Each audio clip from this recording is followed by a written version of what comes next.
My mother-in-law has a gentle nature and prefers to avoid conflict and competition. When my father-in-law brought home a mistress and her illegitimate son, I stood up for my mother-in-law and argued forcefully on her behalf. Which is why the mistress was never allowed into the household. Yet my mother-in-law looked at me disapprovingly and said, "You're far too stubborn. That Rongyang is a pitiful woman. 2. If she had come into the family, I would have had a sister. Why must you be so aggressive?" My father-in-law thought my mother-in-law was sensible. But because of this, he came to dislike me. My husband was timid and haughty, which did not please my father-in-law. It was only through my scheming on his behalf that I prevented the son of the concubine from seizing his property. Yet my husband looked at me with utter disdain, saying, "Worldly wealth is as fleeting as clouds to me. I never wanted it in the first place. Why are you so obsessed with fighting over it? It's utterly vulgar." I, however, was hated by Ronyang's son. While burning incense at the temple, I was beaten to death by bandits hired by my husband's mistress's son. After my limbs were severed, my body was thrown off a cliff. My husband and mother-in-law knew the truth all along. Yet to see Yuri favor with my father-in-law and secure their positions in the prime minister's household, they claimed I deserved my fate. If she hadn't pushed things so far, how could my younger brother have been so ruthless? It's all her fault. I was so enraged that my soul seemed to shatter. When I opened my eyes again, I found myself back on the day my father-in-law brought his concubine home. Main text: "Young madam, please hurry to the front hall. The chancellor has brought a woman back to the mansion, saying he intends to take her as a secondary wife." My father-in-law had brought home a concubine, and my mother-in-law's personal maid rushed over to call me, her expression frantic. I stared at the woman in the bronze mirror, her hair styled in a married woman's bun, and my eyes instantly filled with tears. The pain of having my limbs severed felt so real. I can still recall the despair and helplessness I felt back then. Heaven has actually granted me a second chance at life. In my previous life, upon hearing the maid's words, I rushed to the front hall in a panic to stop him. The moment I laid eyes on Ronyang, I knew she was a troublesome woman. My mother-in-law would be no match for her. If she were allowed into the mansion, my mother-in-law's life would certainly be miserable. I used the emperor and empress's deep affection for one another and the fact that officials disapproved of mistreating their primary wives to take concubines as a reason to persuade my father-in-law to abandon the idea of taking a concubine for the sake of his career. Instead, my mother-in-law reproached me, saying, "Ronyang is your father-in-law's beloved. She even bore the chancellor a son. It's pitiful that she's been alone all these years. I'm not the jealous type who can't tolerate others. Even if the chancellor hadn't mentioned it, I would have wanted him to grant Ronyang a proper status. But you, on the other hand, were so aggressive that you nearly drove Ronyang to jump into the well out of shame and humiliation, and she's the one who bore the chancellor a son and raised his children."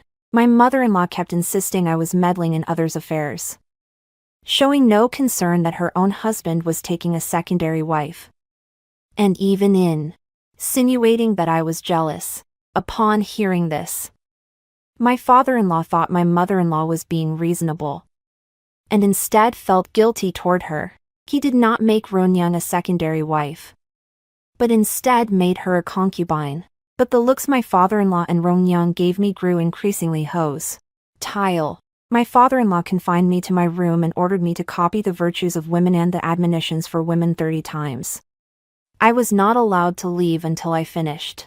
This time, I ignored the urging of my mother-in-law's personal maid and took my time getting dressed and primed before heading out to the front hall. On the way, seeing the beads of sweat on the forehead of my mother-in-law's personal maid, I couldn't help but sneer inwardly. If she truly wanted Ronyang to enter the household, why would I need to be such a meddlesome daughter-in-law? I would certainly grant her wish. As soon as I entered the front hall, I saw a woman in white standing by my father-in-law's side. As delicate as a willow in the breeze, though Ronyoung was over 30. Her features remained delicate and lovely.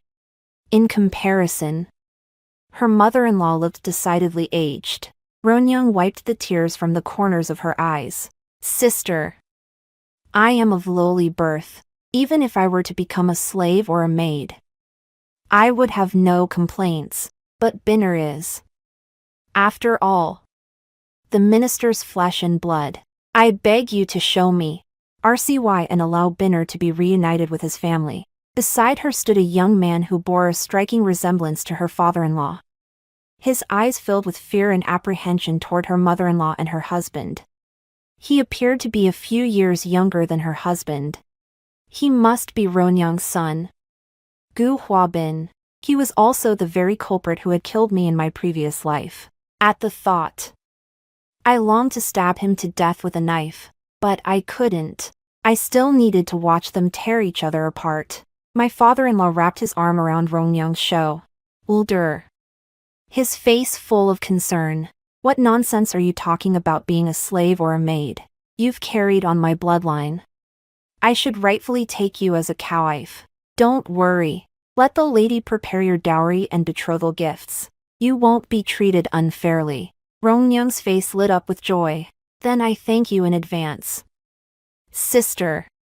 The moment the mother-in-law heard this, her whole body trembled, and her face instantly turned ashen. She turned to look at me, as if she had seen a glimmer of hope. Wan Yu. What do you think? The mother-in-law called my name. I knew that look of hers all too well. Every time she wanted me to take the lead, she'd do this, pushing me into the line of fire while she stayed safely hidden, only to reap the rewards in the end. Right after our wedding, she handed over the house keys and the authority to manage the household to me. I thought she valued me. In reality, the vast prime minister's mansion had fallen into disarray because of her poor management and overly trusting nature, leading to severe embezzlement by unscrupulous servants. It took nearly all of my dowry just to really plug the financial holes.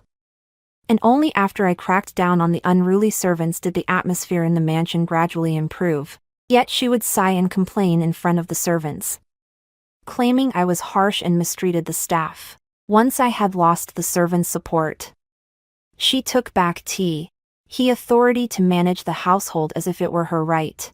Seeing that I remained silent for so long, the minister furrowed his brow slightly, his gaze turning cold.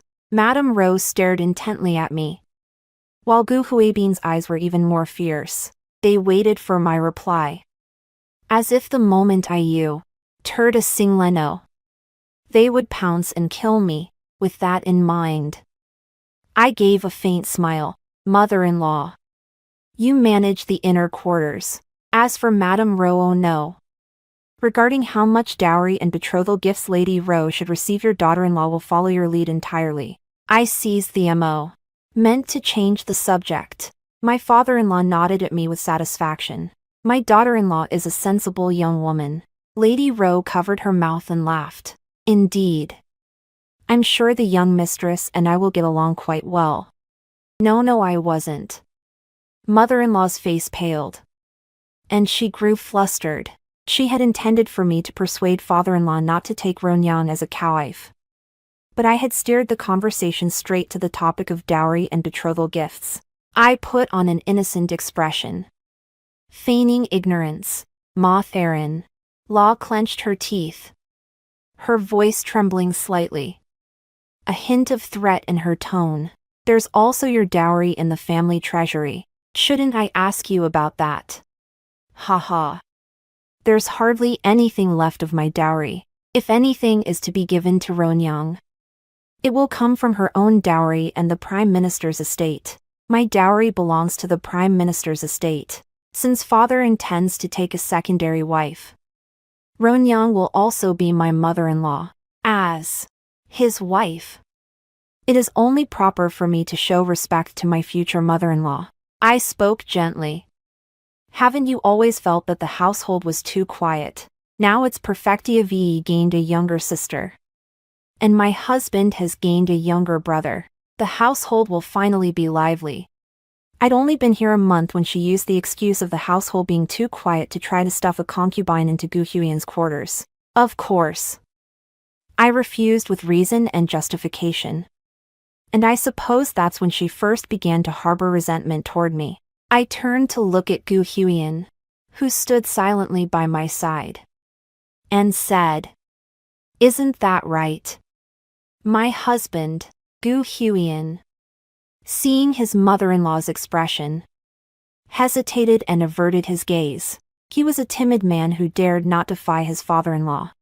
He merely nodded silently, seeing her own son turn against her.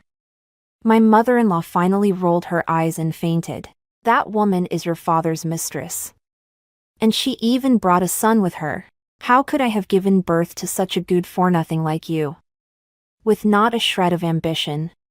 After regaining consciousness, the mother-in-law dragged Gu Huiyan over for a scolding.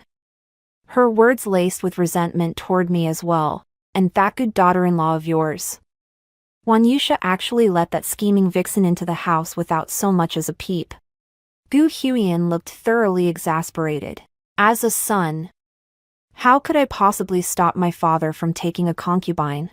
Isn't it perfectly normal for a man to have multiple wives and concubines? Mother, you are the primary wife, even if she is a secondary wife.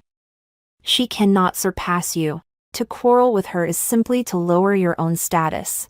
My mother-in-law continued to wail. But that slut actually demanded 1,000 taels of silver. That was my dowry. They're just mundane trinkets of gold and silver. Mother, how have you come to be so tainted by the stench of money? What did you say? Get out. Get out of here. I don't have a son like you. I heard that night. In the Wusong courtyard where my mother-in-law lived. Several teacups were smashed. And her sobbing continued until dawn. Having been humiliated by his mother-in-law, Gu Huiyan went straight to the tavern to find his rowdy friends. I heard the maid relay the message in Lao. Get out loud from under the covers. I am the daughter of a military family. My parents garrisoned the frontier and held military power.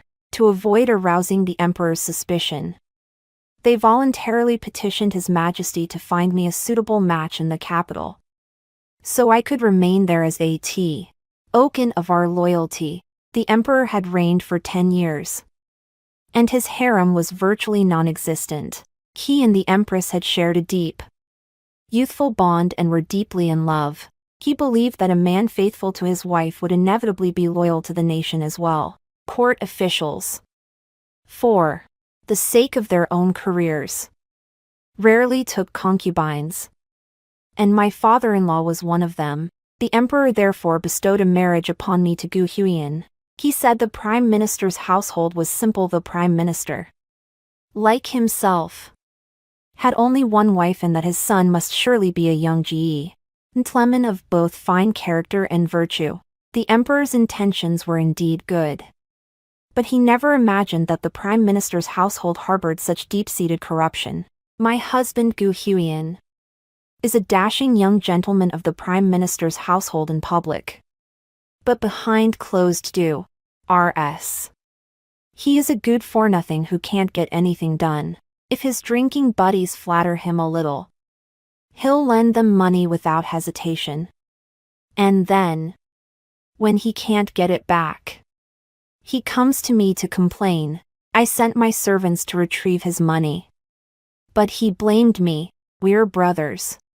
Going about collecting money so publicly is utterly undignified. Who would want to associate with me after this? My mother-in-law's distant cousin came to the prime minister's residence to beg for handouts. Throwing a tantrum and rolling on the floor, my mother-in-law looked troubled. But I immediately sent men to have them thrown into the magistrate's office. After that, those freeloading relatives stopped coming around. My mother-in-law, however, said, "We are all family. After all, What you did was really going too far. Who would dare set foot in our mansion now? My reputation as a shrewish, money-grubbing woman who would turn her back on even her closest kin spread throughout the capital. Thinking back on all that has happened, I wish I could slap myself. I really did meddle in things that weren't my business. Isn't it simply a matter of not fighting or scrambling? Of treating money as dirt? As long as it has nothing to do with me, I can manage it. The next day, my mother-in-law, who usually avoids conflict, can't sit still any longer. She came to my courtyard with dark circles under her eyes. She began to hint at things. You. That Ronyang is coming into the mansion next month. Are you really going to just stand by and watch her walk in? Her son is only a few years younger than her. If they marry in a few years, you won't be the only young mistress of the Prime Minister's mansion. Half the authority over the household will be handed over. Are you willing to accept that? If the Prime Minister favors Ronyang's son, how will you and Inner get along in the future? I'm just worried about you too. She put on an air of concern for my well-being. But in reality, the Prime Minister's mansion wouldn't fetch much even if sold. She was simply afraid that Ronyang would threaten her own position. I suppressed my inner contempt, took her hand, and adopted a look of detachment from worldly fame and fortune. Mother, didn't you teach me to be kind and gentle? To avoid strife and greed? If Lady Rose's son truly wishes to inherit the Prime Minister's estate, then let him have it. After all, my husband has never been fond of money or worldly possessions, and I am not one to be so petty. Upon hearing my words, my mother-in-law's face turned dark with anger. Her gaze swept over my face, trying to find even the slightest trace of insincerity. But clearly, she found none. You seem different from before. No kidding. Do you expect me to keep doing the same stupid things as before, letting you use me as a pawn only to be stabbed in the back? Mother, I don't understand what you mean. I just think your past teachings were right. I was too pushy and petty before, and I'm determined to change. I looked at her with an eager expression. The handkerchief my mother-in-law was clutching nearly crumpled in her hands. Yet she could only manage a stiff smile. She must have been furious and wanted to make things miserable for me too, so she resorted to her old tricks, sending Gu Hui and Severa, pretty concubines, hoping I'd put myself in her shoes and understand her current predicament. Though you and Inner have been married for only half a year, Inner is in good health. Yet there has been no sign of a child in your womb. For the sake of our descendants, please accept these concubines. After all, you yourself said you would be a virtuous wife who does not harbor jealousy. I didn't seem to notice the malice in her eyes and happily agreed after all. I had no intention of going through the motions with Gu Huiyin. Your daughter-in-law will strictly follow mother-in-law's guidance. He 8th day of next month. An auspicious date. The wedding banquet was held with great pomp and circumstance, surpassing even the ceremony for the primary wife. My mother-in-law looked haggard. Even thick layers of makeup couldn't hide the dark circles under her eyes.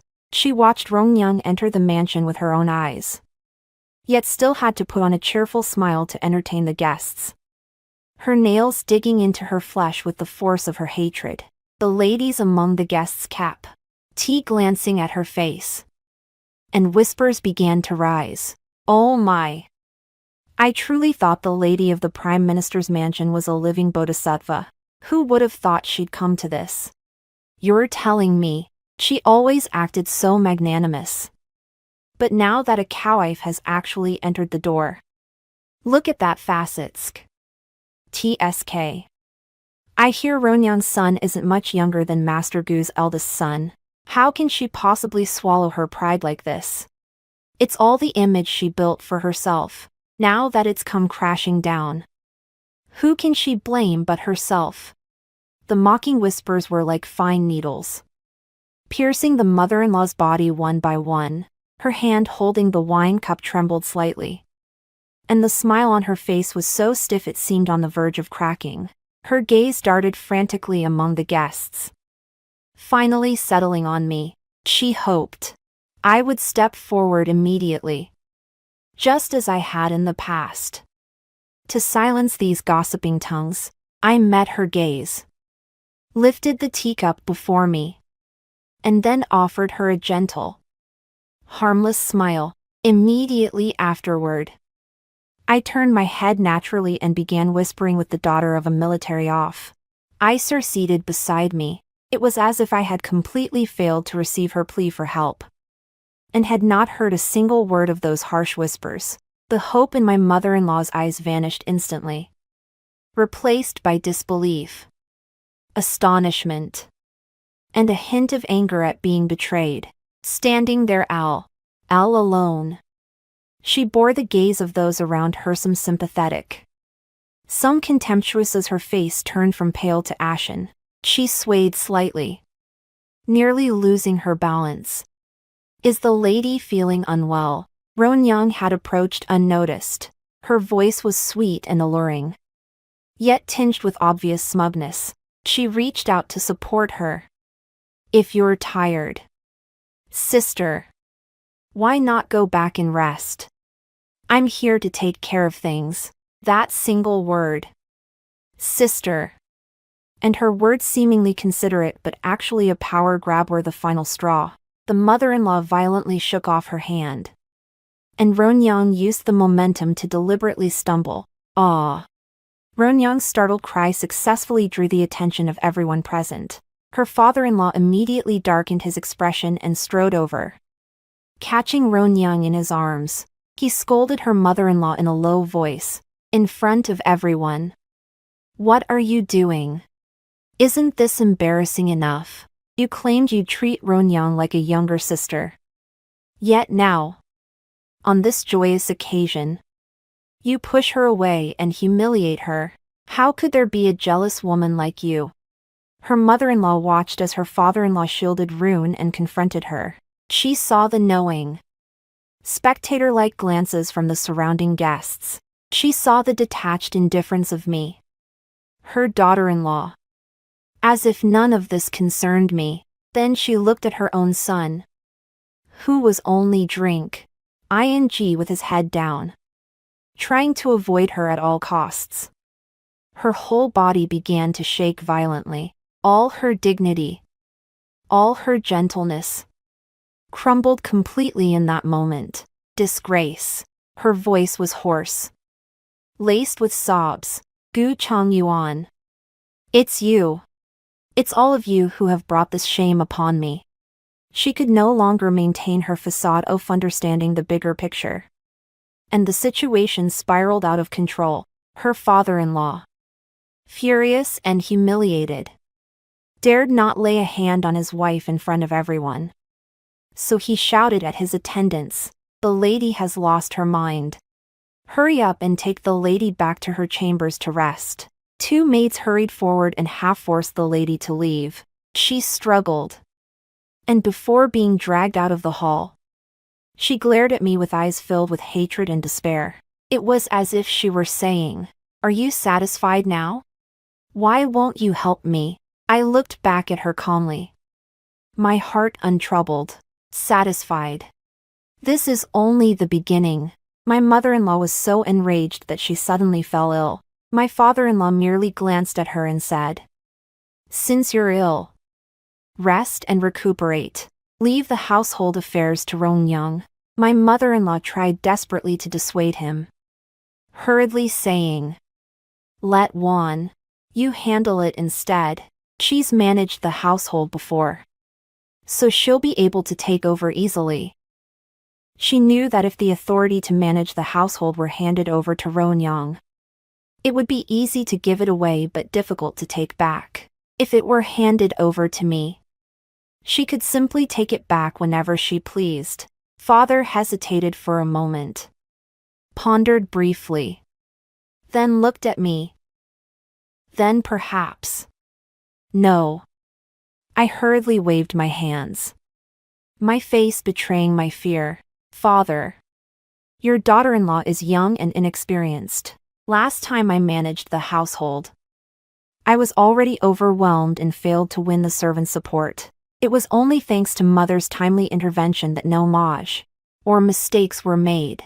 Now that concubine Ro is here, she has worked tirelessly to expand the Prime Minister's family and deserves to be in charge. Concubine Ro's eyes lit up, and she immediately said in a soft voice, Your Excellency, though I am unworthy, I am willing to share the burden with my elder sister. My father-in-law nodded in satisfaction. Very well. Then it is settled. My mother-in-law lay in bed, trembling with rage, yet could only watch helplessly as Lady Ro's people took away the house keys. She grabbed the teacup by her bedside and hurled it at me. You good for no thing. I dodged it, but tears streamed down my face as I looked at her with a look of grievance. Mother-in-law, what are you saying? Didn't you say before that I'm no good at managing the household and that I'm too harsh on the servants? I truly don't dare to run the household anymore. Let's just hand it over to concubine Ro. After all, she is father's cowwife, so it's perfectly proper. I spat her words back at her. One by one, mother-in-law was so enraged she coughed up a mouthful of blood. Her eyes rolled back, and she fainted again. She really is utterly useless. That evening, Gu Huiyan stormed into my room in a rage. Why did you hand over the authority to manage the household to that concubine? Isn't this a slap in the face to Mother? The only reason he was so furious was that he'd found out Lady Ro had cut his monthly allowance, leaving him unable to satisfy his habit of dining at taverns every month. I calmly combed my hair. Husband, haven't you always said that worldly power and wealth are as fleeting as clouds? Why are you suddenly so concerned about this authority over the household? He was momentarily speechless, his face flushing red. You're beyond reason. Go and take back that authority right now. My monthly allowance isn't enough. Besides, Renyang has twice as many sons as Dao Hat gives her the right. He is your own flesh and blood brother. After being adrift for so many years, it's only right to compensate him a little more. I gazed at him calmly, uttering the words slowly. My lord, when did you start reeking of the stench of money? Gu Huiyan stomped his feet in anger and stormed off, flinging his sleeves behind him. I snorted coldly. Didn't he claim to dislike money? Didn't he love to pretend to be noble and aloof? Now that he's truly out of money, he's panicking. This mother and son, one is a two-faced white lotus, the other a selfish devil who pretends to be as serene as a chrysanthemum. In my past life, I fought all their battles for them. Now that I've washed my hands of it, one's falling ill and the other's throwing a fit, it's quite the spectacle. LL.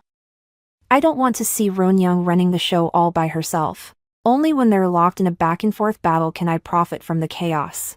I wrote a letter and had my personal maid, Chun Tao, deliver it to the Marquis of Yong'an's mansion near mother-in-law's maternal home. My mother-in-law is He youngest daughter of the Marquis of Yong'an's wife and was deeply cherished. She certainly wouldn't let my father-in-law continue favoring his concubine over his wife. Sure enough, 3 days later, a censor in the imperial court filed a complaint against my father-in-law, accusing him of favoring his concubine and neglecting his wife. The censor who lodged the complaint was a disciple of the Yong'an Marquis's brother-in-law. Upon hearing this, His Majesty expressed some displeasure toward my father-in-law, rebuking him for neglecting his lawful wife and ordering him to return home to reflect on his mistakes.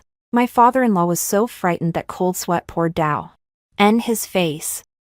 Only then did he realize how ill-advised it had been to take a secondary wife. The next day, the lady of the Yong'an Marquis paid a visit. She spoke with my mother-in-law in private for the duration of 2 sticks of incense. Before leaving, The lady of the yeoman marquis patted her father-in-law's hand with a radiant smile. My dear son-in-law. My daughter has been spoiled since childhood. You two were a young couple. And suddenly learning that you have a child over a decade older than you. And that you've taken a secondary wife, it's only natural that she couldn't accept it right away. I've already spoken to her. I hope you two will live in harmony from now on. This is also what His Majesty wishes to see. Through a combination of kindness and firmness. My father-in-law fed her medicinal soup by her bedside. And the two seemed to return to the days of their youthful passion and affection.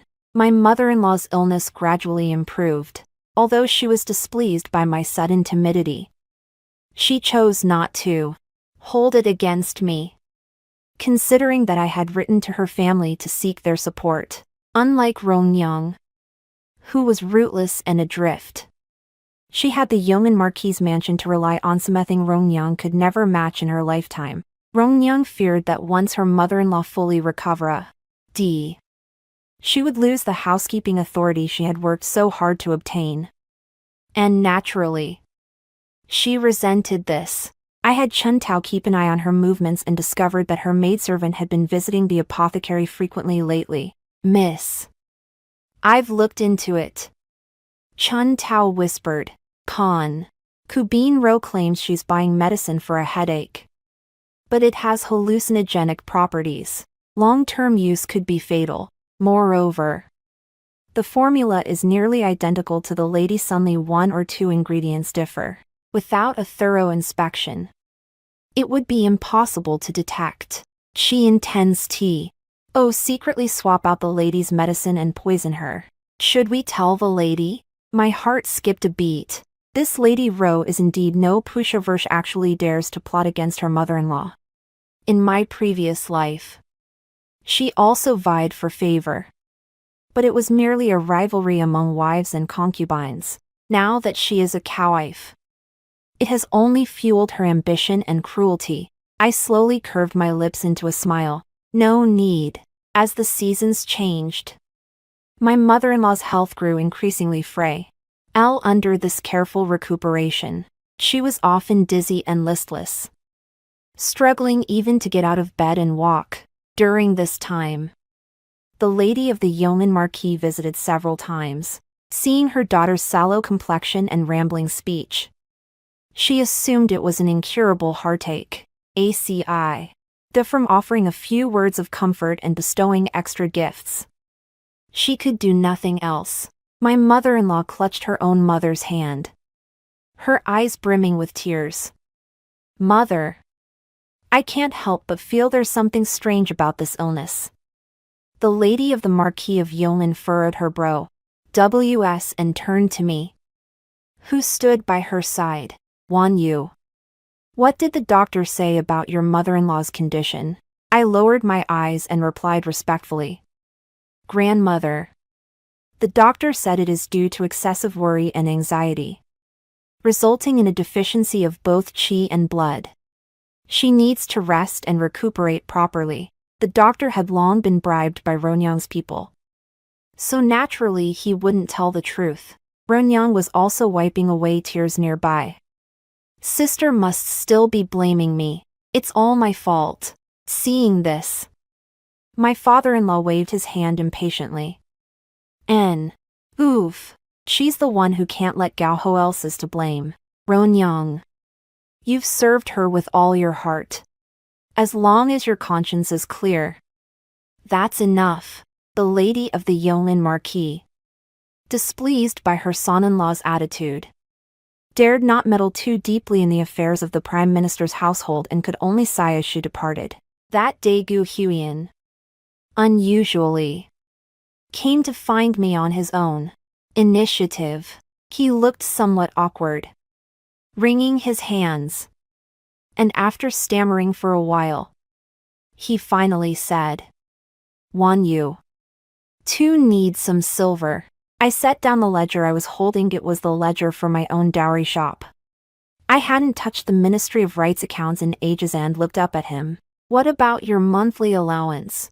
His face flushed, and he grew somewhat angry and embarrassed. What good is that measly allowance?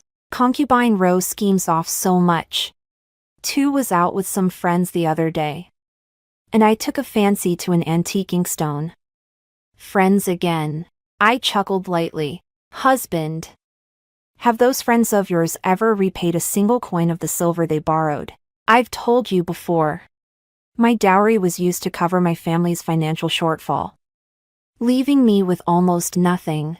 I simply cannot afford to support your refined hobbies. Gu Huiyan grew impatient. You're talking nonsense. Your parents guard the frontier.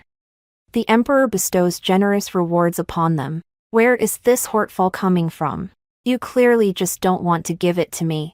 He pointed at my nose and launched into his usual high and mighty speech again. Wan Yu. How have you become so mercenary? Your mind and eyes are filled with nothing but silver and gold. That ancient inkstone is a unique piece from the previous dynasty. Imbued with character and spirit, how can such a thing be measured by vulgar commodities like silver and gold? I stared at him coldly. If gold and silver are vulgar things, why does my husband come to beg for them from a vulgar woman like me? You. Gu Huaiyan was rendered speechless, his face turning as red as a pig's liver. He probably never expected that I, who had always granted his every request, would refuse him so decisively. Finally, he stomped his foot fiercely. You're beyond reason, you shrew. Once again, he slammed the door and stormed out. I watched his retreating figure with indifference. Can't he even handle a little bit of humiliation? After Rongyang took charge of the household, her son Gu Huabin saw his status within the mansion rise accordingly. He was already skilled at scheming, and having gained some favor from his father-in-law, he began to covet the resources and favors that had originally belonged to Gu Huiyan. Why? I heard that Gu Huabin intended to represent the Chancellor's household at a flower-viewing banquet hosted by the Vice Minister of Personnel. Such gatherings may appear refined, but in reality, they are crucial occasions for young men to mingle with the powerful and expand their networks. He passed. This had always been Gu Huiyan's duty. He could bask in the flattery directed at him as the son of the Chancellor. Upon learning of this, Gu Huiyan, as expected, could not sit idly by. He rushed straight to the study to find his father-in-law. Father, I've always attended the Vice Minister of Personnel's banquets. Why send my younger brother Bin this time? He's just returned to the capital as a son of a concubine. What does he know of social etiquette? Isn't this a disgrace to our Chancellor's household? His father-in-law was practicing calligraphy. Without looking up, he replied calmly. Bin is no longer a child. It's time he saw the world. Since you look down on such mundane affairs, why not let your younger brother go and gain some experience? I may look down on them, but that should have been mine. Gu Huiyan blurted out. His father's brush paused. He looked up, his gaze sharp as he fixed it on him. Yours. What in this chancellery is destined to be yours? I am not dead yet. Gu Huiyan was intimidated by his father's gaze and stammered, unable to speak further. Only then did he realize that he was losing the things he had once taken for granted, the things he had assumed were his by right, without even needing to fight for them. When had it all begun? When his father elevated Rongyang to the status of a secondary wife. Then his mother fell ill and lost her authority over the household. And then that illegitimate son gradually took everything away from him. Young master, there's something fishy about the lady's illness. How is it possible she hasn't shown any improvement in over half a year? Could there be something wrong with the medicine? The young servant at his side reminded him. Right. It must be Rongyang's doing, Gu Huiyan said, feigning sudden realization. Once I find the evidence. I had Chun Tao secretly arrange things to ensure Gu Huiyan's men could smoothly uncover exactly what I wanted them to find. Within just a few days, he had obtained irrefutable evidence: hallucinogenic poisonous herbs mixed into the medicinal residue. as well as the testimonies of the doctor and the maid who had been bribed by Ronyoung. With the evidence in hand, Gu Huyen stormed into his father-in-law's study once more. Seething with rage, "Father, look at this. This is the work of that venomous woman. She dared to poison Mother. Her crime deserves the death penalty." Gu Huyen slammed the evidence down on the desk, his voice trembling with emotion. His father-in-law looked at the evidence, his expression instantly darkening like stormy waters. He doted on Ronyoung and held Gu Huabin in high regard. But attempting to murder his lawful wife was a grave crime that would shake the very foundations of the family. If word got out, the entire prime minister's household would be disgraced, and his own reputation as an official would be ruined. "Bring that venomous woman here," his father-in-law roared. When Ronyoung was dragged in, she was still unaware that her scheme had been exposed and tried to defend herself in a coquettish voice. But when the evidence and witnesses were laid before her, her face drained of color, and she collapsed to the ground. "Your Excellency, please spare my life. I was merely momentarily confused. It was the lady could not tolerate me and Binner. So She wept bitterly, trying to shift the blame onto her mother-in-law. "Shut up." Her father-in-law cut her off harshly, his eyes filled with disappointment and anger. "At this point, you still dare to make excuses. Guards, drag this venomous woman away. Give her 30 lashes. And banish her to a village outside the city. She is never to return to this estate." Ronyoung's cries and pleas for mercy gradually faded into the distance. Her father-in-law rubbed his temples wearily, his gaze toward Gu Huyen complex. You handled this well. Take good care of your mother."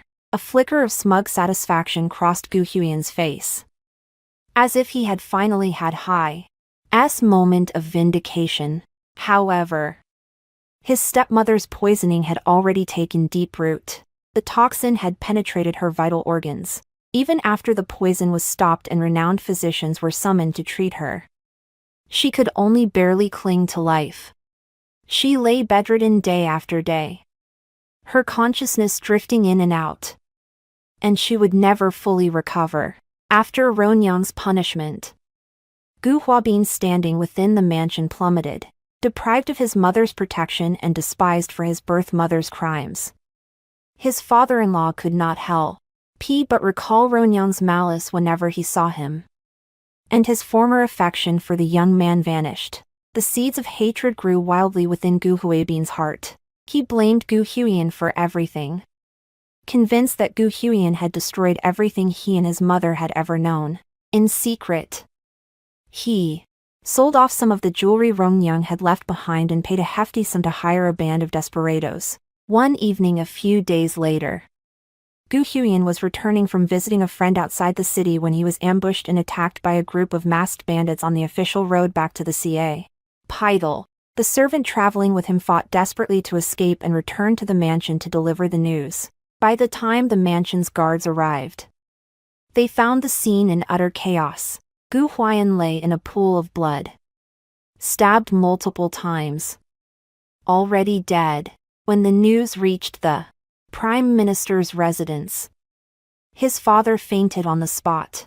Upon waking, he was overcome with grief. After days and nights of interrogation, during which the bandits were tortured into confessing, the mastermind they finally revealed was his only remaining blood relative, Gu Huaibin.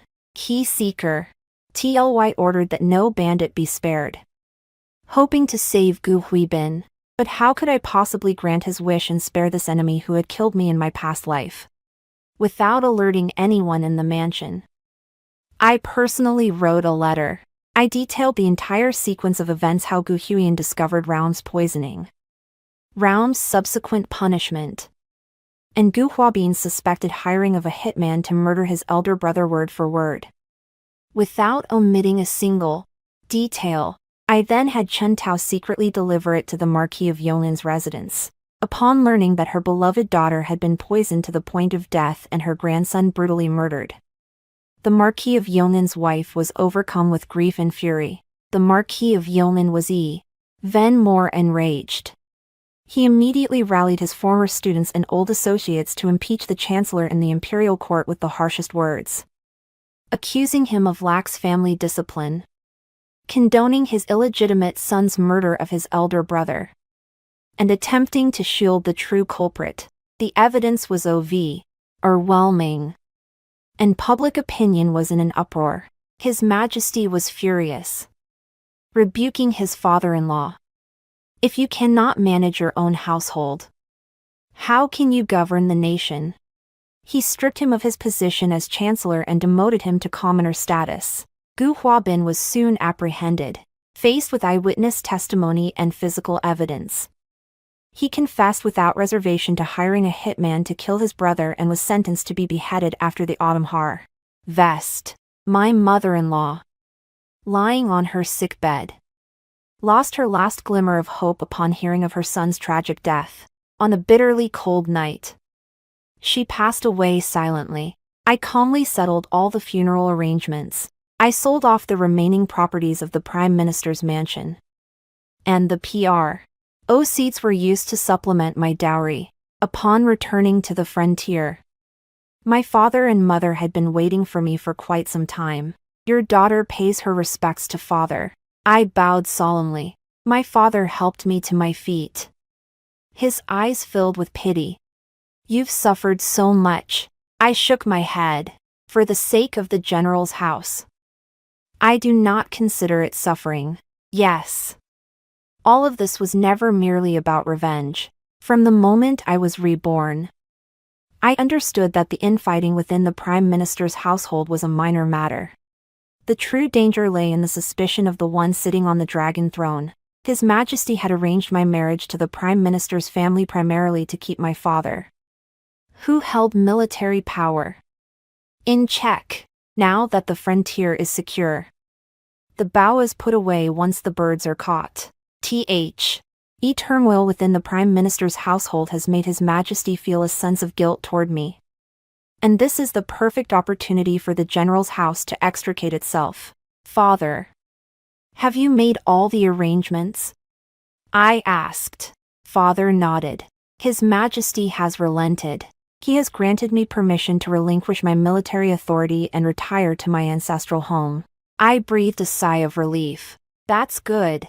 3 months later, our entire family moved back to our ancestral home in Jiangnan. A brand new life for Shenwan Yu had only just begun. The story has come to an end. Thank you all for your companionship. See you in the next one.